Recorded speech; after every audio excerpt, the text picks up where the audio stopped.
আসসালামু আলাইকুম। কেমন আছেন আপনারা? আমি জুলিয়া রহমান। আজকে একটা আপনাদের 10-এর ক্লাস নেওয়ার জন্য আসলাম অনেকদিন পর। দেখা যাক কী নেওয়া যায়। আজকে আমরা ভূগোলের একটা বিষয় পড়ব, যেটা খুবই গুরুত্বপূর্ণ। এই পর্যন্ত আমরা যা পড়েছি, এর মধ্যে আমরা জানলাম যে সৌরজগতে যে কয়টা গ্রহ আছে তার মধ্যে পৃথিবীতে একমাত্র জীবের অস্তিত্ব পাওয়া যায়। এই জীবের যে বেঁচে থাকা বা অস্তিত্ব, এটা কি কারণে? এটা কি কেউ বলতে পারতেছে? সেটা হচ্ছে বায়ুমণ্ডল। সৌরজগতে যে 8টি গ্রহ আছে, ওই 8টি গ্রহের মধ্যে শুধু আমাদের পৃথিবীর চারপাশে একটা গ্যাসীয় আবরণ আছে, যাকে আমরা বায়ুমণ্ডল নামে পরিচিত। তা আজকে আমরা বায়ুমণ্ডল নিয়ে একটু পড়ার চেষ্টা করি। পৃথিবীর বায়ুমণ্ডল, আমাদের পৃথিবীর চারপাশে যে গ্যাসীয় আবরণ আছে,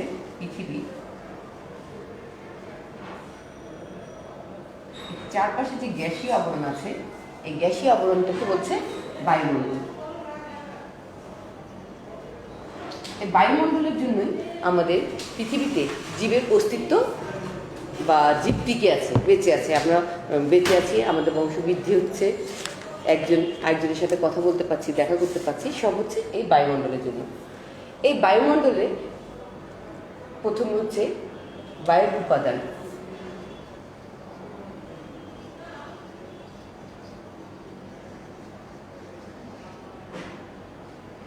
বায়ুর উপাদান, বায়ুতে কি কি গ্যাস আছে?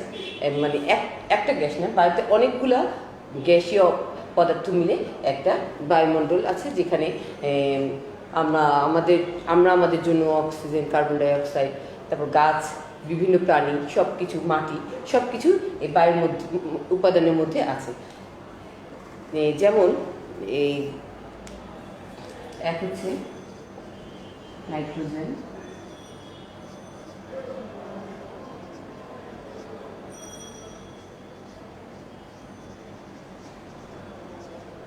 অক্সিজেন,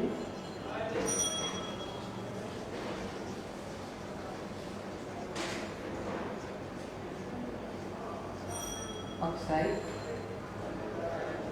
তারপর হচ্ছে গিয়ে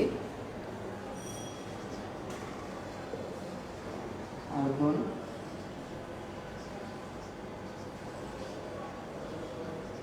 ধূলিকণা, জলীয় বাষ্প ইত্যাদি। এই এত কিছু নিয়ে আমাদের বায়ু গঠিত। এই উপাদানগুলোর কোনো একটা কম বেশি হলে আমাদের পৃথিবীতে একটা বিশাল পরিবর্তনের সৃষ্টি হবে। আমরা অবশ্য মোটামুটি জানি নাইট্রোজেন কারা ব্যবহার করে। নাইট্রোজেন হচ্ছে মাটির নিচে গাছ বা যারা জীব, কীট পতঙ্গ যারা আছে, তাদের জন্য নাইট্রোজেন। অক্সিজেন হচ্ছে যারা আমরা, প্রাণীরা। কার্বন ডাই অক্সাইড, গাছ, খাদ্য তৈরির জন্য কার্বন ডাই অক্সাইড ওদের জন্য প্রয়োজন। আর্গন, ধূলিকণা, জলীয় বাষ্প, বাকি সবই আমাদের প্রয়োজনীয়, খুব সামান্য পরিমাণ। বায়ুর উপাদানের মধ্যে দুইটাই সবচেয়ে বেশি জরুরি, একটা হচ্ছে নাইট্রোজেন, একটা হচ্ছে অক্সিজেন। এটাই সবচেয়ে বেশি পরিমাণ থাকে বায়ুর মধ্যে, একটা 78%, আর একটা হচ্ছে 20%। বাকি যে 2% থাকে সেটা হচ্ছে এই অন্যান্য গ্যাস মিলে। এই হচ্ছে 100%। এখন আমরা উপাদান দেখলাম, এখন আমরা দেখব বায়ু উপাদানগুলোর মধ্যে স্তর।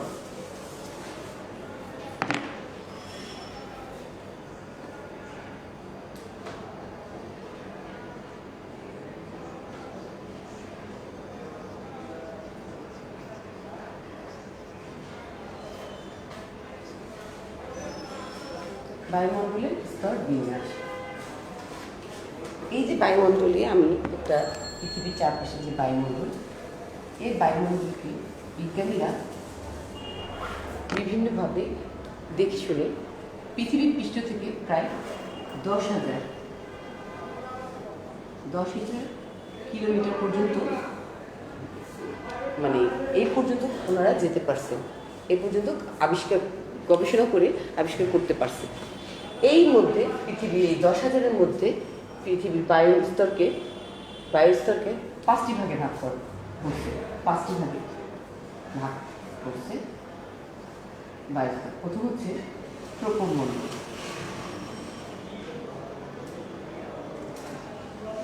ট্রোপোমণ্ডল বা ট্রোপোস্ফিয়ার, এটা খুবই গুরুত্বপূর্ণ একটা। এটা পৃথিবীর পৃষ্ঠ থেকে পৃথিবীর সাথে লেগে হচ্ছে, এটা পৃথিবীর পৃষ্ঠ থেকে প্রায় পৃথিবীর পৃষ্ঠের সাথে হচ্ছে, এটা 16 থেকে 19 কিলোমিটার হচ্ছে গিয়া নিরক্ষীয় অঞ্চলে, আর মেরু অঞ্চলে হচ্ছে গিয়ে 8 থেকে 9 কিলোমিটার এর গভীরতা উচ্চতা। এটা কি বলতেছে? ট্রোপোমণ্ডল।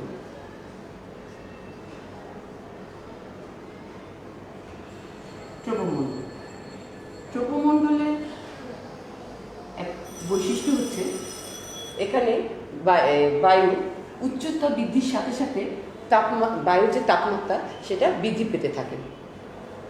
ট্রোপোমণ্ডলের বৈশিষ্ট্য 1000 উচ্চতায় 6 ডিগ্রি, 1000 মিটার উচ্চতায় তাপমাত্রা 6 ডিগ্রি সেলসিয়াস পর্যন্ত কি কমতে থাকে। উচ্চতা বৃদ্ধির সাথে সাথে তাপমাত্রা কমতে থাকে বায়ু।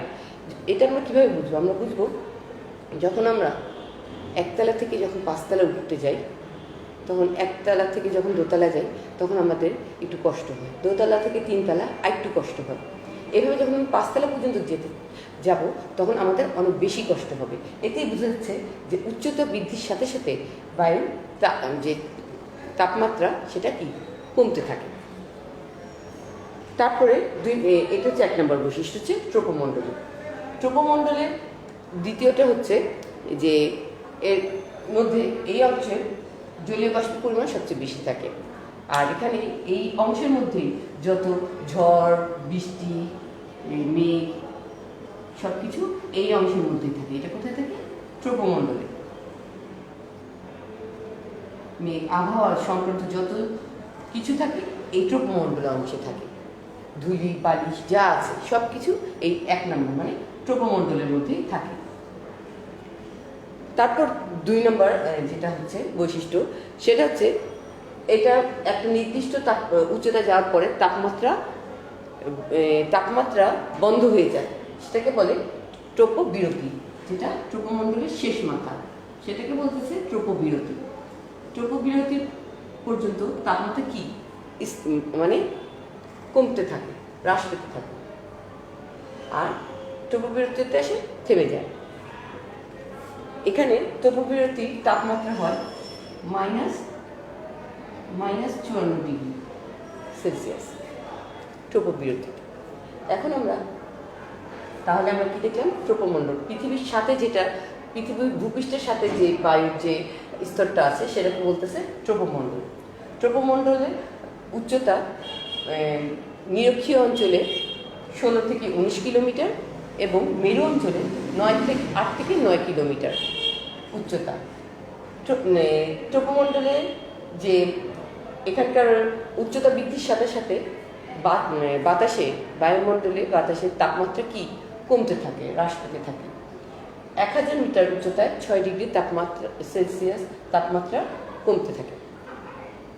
তারপর ট্রোপোমণ্ডলের এই অংশে বায়ুমণ্ডলের এই স্তরে মানে ট্রোপোমণ্ডলের স্তরে ঝড়, বৃষ্টি, মেঘ, আবহাওয়া জলবায়ু যাবতীয় ঝামেলা যা কিছু আছে সব এই অংশেই দেখা যায়। ট্রোপোমণ্ডলের শেষ প্রান্তকে ট্রোপোবিরতি বলে। যার তাপমাত্রা -54 ডিগ্রি সেলসিয়াস। এখন ট্রোপোবিরতি 2 নম্বর।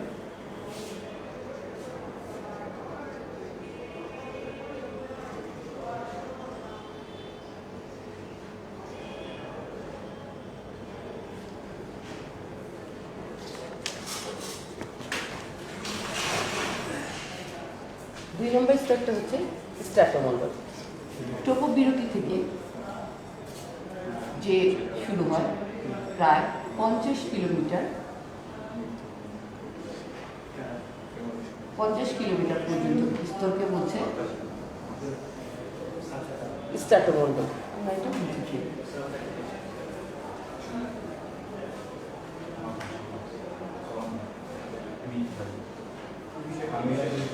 এটাকে বলছে 2 নম্বরটাকে বলছে, দ্বিতীয় স্তরটা হচ্ছে স্ট্র্যাটোমণ্ডল।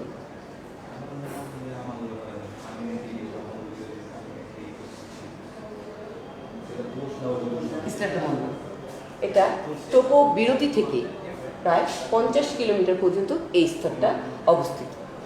এই স্তরের তাপমাত্রা বাড়তে থাকে। এই স্তরের মধ্যে আমরা তো জানি যে সূর্যের অতি বেগুনি রশ্মি আমাদের পৃথিবীতে আসার আগে বায়ুমণ্ডলের ছাঁকনির মাধ্যমে ছেঁকে তারপর আমাদের ভূপৃষ্ঠে পতিত হয়। সেই যে ওজোন স্তর, সেই ওজোন স্তরটা আছে আমাদের এই স্ট্র্যাটোমণ্ডলে। ওজোন স্তরের সেই চাদরটা এই স্ট্র্যাটোমণ্ডলের মধ্যেই আছে। সূর্যের অতি বেগুনি রশ্মি এই স্তরে এসে ছেঁকে তারপর আমাদের পৃথিবীতে আসে। যদি এই স্তরটা না থাকতো তাহলে আমাদের পৃথিবীতে কী হতো এটা আমরা অনুমান করতে পারছি। তারপর 2 নম্বর স্ট্র্যাটোমণ্ডলের 2 নম্বর বৈশিষ্ট্য হচ্ছে এই স্তরে ধূলি কণা ছাড়া আর কোনো জলীয় বাষ্প এইখানে থাকে না, তাই এই জায়গাটা নীরব। এখান দিয়ে যত আমাদের জেট বিমান এই স্তরে পৃথিবী থেকে এই স্তরে এসে চলাচল করে। আমরা তো জানি যে আমাদের পৃথিবী থেকে যখন একটা প্লেন উঠে সোজা উঠে যায়, সোজা উঠে কিন্তু সোজা পৃথিবী থেকে উঠে সে ট্রপোমণ্ডলটা ক্রস করে স্ট্র্যাটোমণ্ডলে চলে আসে, কারণ এখানে জলবায়ু স্থির, কোনো ঝড়ঝঞ্ঝা নেই। সেই জন্য প্লেনটা এই স্তরে এসে ওরা যাওয়া আসা করে। প্লেনটা এই স্তরে এসেই যাওয়া আসা করে। তাহলে স্ট্র্যাটোমণ্ডলে এটা। তারপর এই যে স্ট্র্যাটোমণ্ডলে প্রায় 50 কিলোমিটার পরে যে আরেকটা স্তরটা আছে, এটাকে বলতেছে স্ট্র্যাটোবিরতি। মানে স্ট্র্যাটোমণ্ডলের শেষ অংশটাকে বলতেছে স্ট্র্যাটোবিরতি। এখান থেকে তাপমাত্রা পুনরায় আবার হ্রাস পেতে শুরু করে। তাহলে স্ট্র্যাটোমণ্ডল হচ্ছে আমাদের 2 নম্বর স্তর, হচ্ছে বায়ুমণ্ডলের স্তরের 2 নম্বর স্তর হচ্ছে স্ট্র্যাটোমণ্ডল। স্ট্র্যাটোমণ্ডলে কি আছে? ট্রপোবিরতি থেকে 50 কিলোমিটার পর্যন্ত এর বিস্তৃতি। এই অংশের মধ্যে সূর্যের অতি বেগুনি রশ্মি যেটা আমরা ছেঁকে আসে ওজোন স্তর, এই ওজোন স্তরটা এই অংশে দেখা যায়। ওজোন স্তরটা এই অংশে দেখা যায়। এই অংশের আবহাওয়া মানে অনেক শান্ত থাকার কারণে পৃথিবী থেকে যেসব জেট প্লেন বিমান চলাচল করে সেগুলো এই স্তরে এসে নির্বিঘ্নে চলাচল করতে পারে। তাহলে এখন 3 নম্বরটা হচ্ছে মেসোমণ্ডল।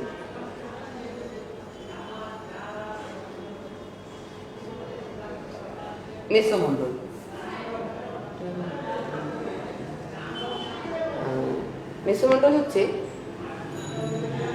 স্ট্র্যাটোমণ্ডল থেকে প্রায় 80 কিলোমিটার পর্যন্ত হচ্ছে আমাদের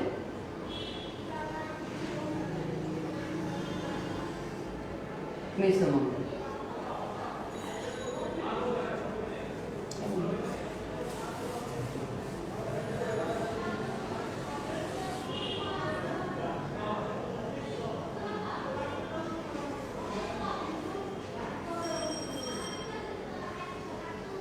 তিন নম্বরটা হচ্ছে কি আমাদের মেসোমণ্ডল।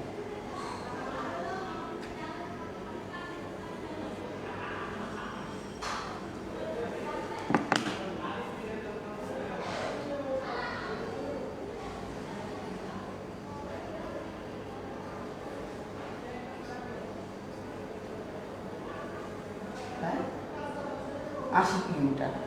স্টার্টো বিরতি থেকে প্রায় 80 কিলোমিটার পর্যন্ত যে স্তরটা দেখা যাচ্ছে তাকে বলতেছে মেসোমণ্ডল। এই স্তরে এসে এটার বৈশিষ্ট্য হচ্ছে এই স্তরে টপোমণ্ডলের মতনই তাপমাত্রা বায়ুর তাপমাত্রা কমতে থাকে, কমতে কমতে প্রায় -33 মানে 83 ডিগ্রি পর্যন্ত তাপমাত্রা নেমে আসে। এটা হচ্ছে বায়ুমণ্ডলের সবচেয়ে শীতলতম স্তর।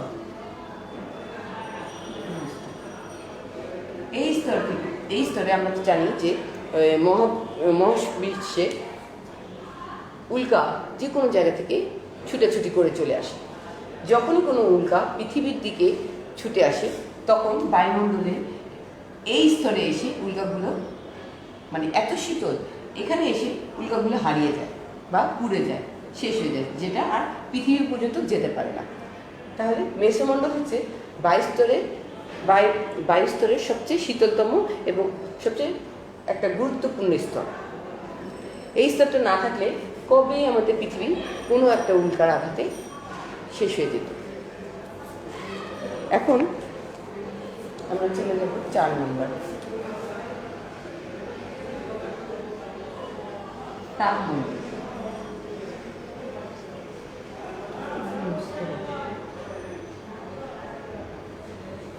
মুছে ফেলি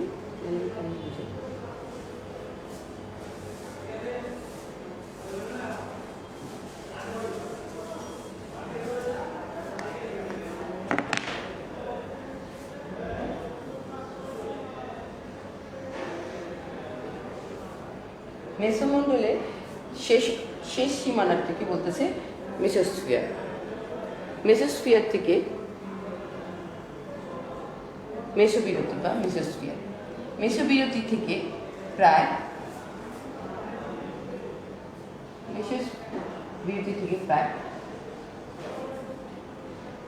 500 কিলোমিটার পর্যন্ত যে স্তরটা দেখতে পাওয়া যায় সেটাকে বলছে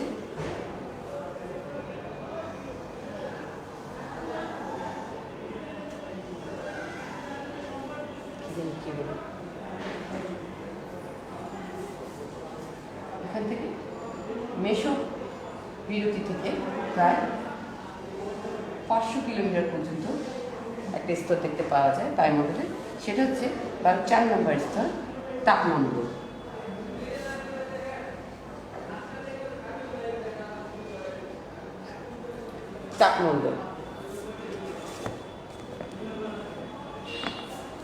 তাপমণ্ডলে বায়ুর তাপমাত্রা কি বাড়তে থাকে বাড়তে বাড়তে এখানে তাপমাত্রা হয় কত 1480 ডিগ্রি সেলসিয়াস। 1480 ডিগ্রি সেলসিয়াস এই স্তরে উপরে তাপমাত্রা স্থির থাকে। এখানে তাপমাত্রা প্রায় স্থির থাকে, কোনো রকম কিছু হয় না, স্থির থাকে। এবং এখানে সূর্যের আলো আর সূর্যের রঞ্জন রশ্মি আর অতি বেগুনি রশ্মি দুটার সংঘাতে অনেক আয়নযুক্ত হয়। এই স্তরটাতে অনেকগুলো আয়ন যুক্ত থাকে। এই আয়নগুলোর কি কাজ? এই আয়নগুলো পৃথিবী থেকে যে তরঙ্গ পাঠানো হয় সেই তরঙ্গ এই আয়নের কোনো একটার মধ্যে বাধা পেয়ে আবার পৃথিবী পৃষ্ঠে ফিরে যায়। এই স্তর দিয়ে আমাদের এই একটা গুরুত্বপূর্ণ কাজটা হয়ে থাকে। বেতার তরঙ্গ এইখানকারই এই আয়নের মধ্যে বাধা পেয়ে আবার পৃথিবী পৃষ্ঠে ফিরে যায়। তাহলে তাপমণ্ডলের বৈশিষ্ট্যটা কি? এখানে তাপমাত্রা ধীরে ধীরে বাড়তে থাকে, বাড়তে কত হয় 1480 ডিগ্রি সেলসিয়াস এত গরম থাকে। এবং এখানে তাপমাত্রা প্রায় বায়ুচর্যার স্থির থাকে, যে কারণে এখানে সূর্যের অতি বেগুনি রশ্মি, রঞ্জন রশ্মি আর অতি বেগুনি রশ্মি বিকিরণের ফলে আয়নের সৃষ্টি হয়, যেটা এই স্তরে আয়নগুলো ঘুরতে থাকে। এই আয়নগুলো পরবর্তীতে পৃথিবীর বেতারের মাধ্যমে বেতার তরঙ্গে যে আমরা পাঠাই, একখান থেকে আরেকখানে কোনো সংবাদ পাঠাই বা কোনো কিছু পাঠাই, মানে ইয়ের মাধ্যমে যে নেটের মাধ্যমে, সেগুলো এই আয়নগুলোর মধ্যে বাধা পেয়ে আবার পৃথিবী পৃষ্ঠেই ফিরে আসে। এটি আর মহাবিশ্বে চলে যায় না, এখানে বাধা পেয়ে আবার পৃথিবীতে ফিরে চলে আসে। এখন আমরা 5 নম্বরটা হচ্ছে এই যে তাপমণ্ডলের শেষ স্তর যেটা, তাপমণ্ডলের পরে যে স্তরটা সেটাকে বলতেছে এক্সোস্ফিয়ার। এটা হচ্ছে কি প্রায় 960 কিলোমিটার, তাপমণ্ডলের শেষ সীমা থেকে প্রায় 960 কিলোমিটার পর্যন্ত এই স্তরটাকে দেখতে পাওয়া যায়। এটাকে বলতেছে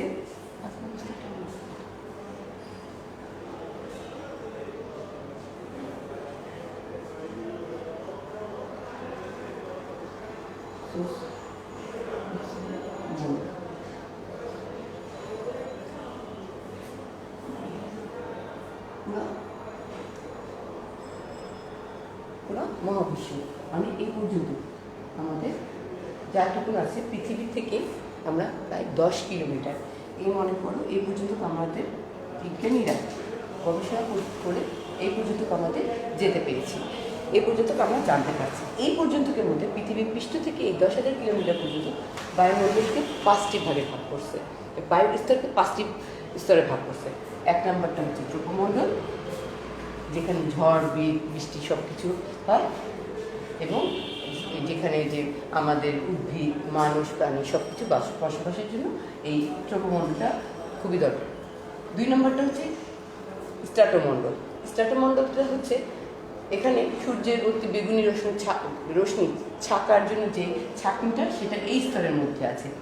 এই স্তরটা হচ্ছে গিয়ে খুবই স্থির শান্ত, এই জন্য পৃথিবী থেকে যত প্লেন জেট যাওয়া আসা করে সেটা এই স্তরে এসে যাওয়া আসা করে। 3 নম্বর স্তরটা হচ্ছে মেসোমণ্ডল। এটা হচ্ছে এই বায়ু স্তরে সবচেয়ে শীতলতম স্তর। এটার তাপমাত্রা -83 ডিগ্রি সেলসিয়াস। এই স্তরটার কাজ হচ্ছে মহাবিশ্ব থেকে যত উল্কা আমাদের পৃথিবীর দিকে ছুটে আসে সেগুলো এই স্তরে এসে ঢুকে শেষ হয়ে যায়, পুড়ে যায়, গায়েব হয়ে যায়।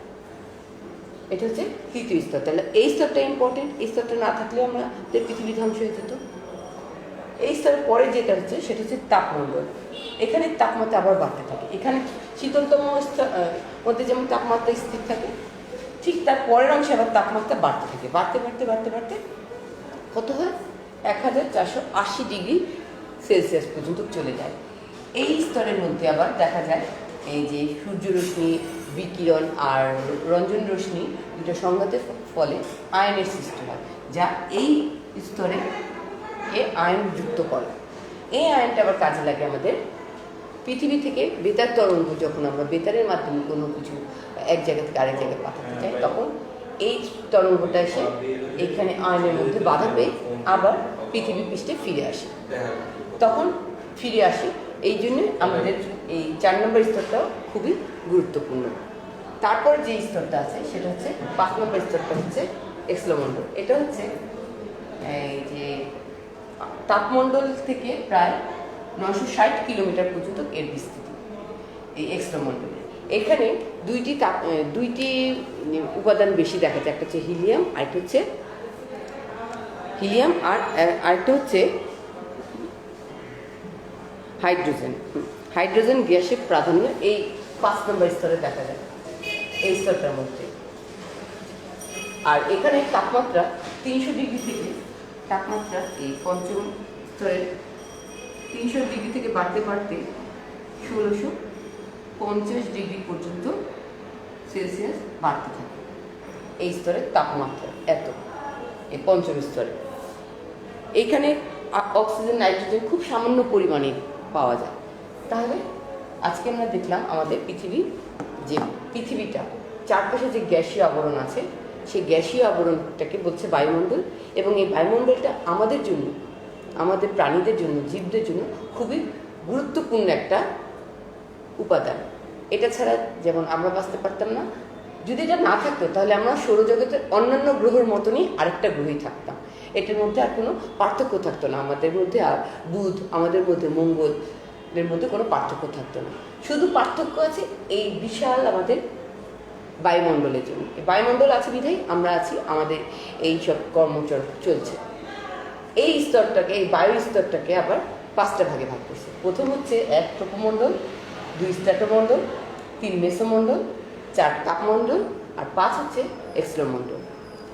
আমাদের পৃথিবীর জন্য এই 5টা স্তরে কোনটা বেশি গুরুত্বপূর্ণ বলে তোমার মনে হয়, বলতে পারো? আমাদের জন্য এই 5টা স্তরই গুরুত্বপূর্ণ। আমরা বলতে পারবো যে যদি আমাদের তাপমণ্ডলটা না থাকতো তাহলে চলবে না, কারণ তাপমণ্ডলের মধ্যে কি আছে? আয়ন আছে। এই আয়নটা আমাদের কি করছে? তথ্য বিনিময়ের জন্য কাজে লাগছে। পৃথিবী থেকে যখনই আমরা বেতার তরঙ্গে কিছু পাঠাচ্ছি, এই আয়নে বাড়ি খেয়ে সেটা আবার পৃথিবীতেই ফিরে যাচ্ছে। তাহলে যদি আমি বলতাম যে না, তাপমণ্ডলটা আমাদের দরকার নেই, তাহলে হতো? অবশ্যই তাপমণ্ডলটা আমাদের দরকার। ঠিক সেরকম যখন এই যে আমাদের যে এক্সোমণ্ডল, এটা আমাদের দরকার, কারণ এর পরের যে বায়ুমণ্ডলের স্তর বা বায়ুমণ্ডলের কী অবস্থায় আছে সেটা আজও পর্যন্ত আমরা জানতে পারছি না। তাহলে আমাদের আমাদের জন্য বায়ুর এই 5টা স্তরই খুবই গুরুত্বপূর্ণ। জানি না কতটুকু কি পারছি আপনাদের বুঝাইতে। যাই হোক, যদি আরও কিছু জানতে চান বা আরও কিছু বলেন যে আমি আপনাদের জানাবো, তাহলে আপনারা আমাকে এই মাধ্যমে আমাকে জানাবেন, তাহলে আমি আপনাদের চেষ্টা করবো সাহায্য করতে। আর যেহেতু সামনে আমাদের পরীক্ষা আসতেছে আমাদের, তো সেই জন্য সামান্য কিছু হলেও একটু পড়তে হবে। না পড়লে, যেমন একটা বছর আমাদের লস হয়ে গেছে, এই একটা বছরের কষ্ট কিন্তু আমরা কবে কালে শেষ করতে পারবো সেটা আমরা কেউ বলতে পারি না। সে কারণে এতদিন যা হয়েছে, এখন থেকে আপনারা অন্তত একটু করে যদি পড়ালেখা শুরু করেন, তাহলে পিছায় যাওয়ার কোনো সম্ভাবনাই নেই। চেষ্টা করবেন পড়ালেখা করার। আর আমার যদি কোনো সাহায্য লাগে আপনাকে জানাবেন, আমি অবশ্যই আপনাদের সাহায্য করব। তাহলে আজ এই পর্যন্ত। আপনারা একটু কষ্ট করে একটু রিডিং করলেই বাকিটা জানতে পারবেন।